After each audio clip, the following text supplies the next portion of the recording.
week 4. I hope you've enjoyed all the items that we had prior to these weeks.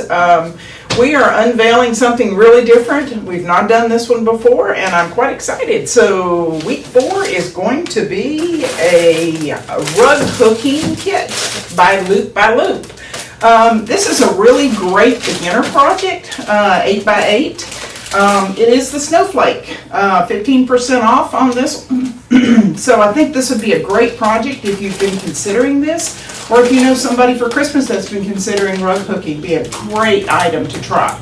So with that said, I took this item, and I am a rug hooker as well as a weaver, but I love hooking things that I can turn into different things. So today I'd like to show you what I actually did.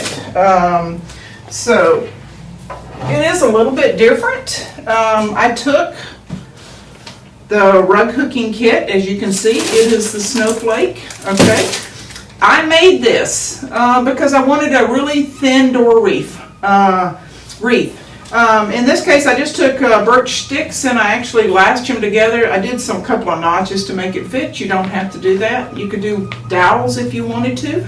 But anyway, I thought this made a really great way to display a new project that a lot of people haven't quite figured out what to do with. You can also make with this either a pillow top or just a hot pad. But I really think this is a great product, and I hope you enjoy it, and hope y'all try it. Thanks.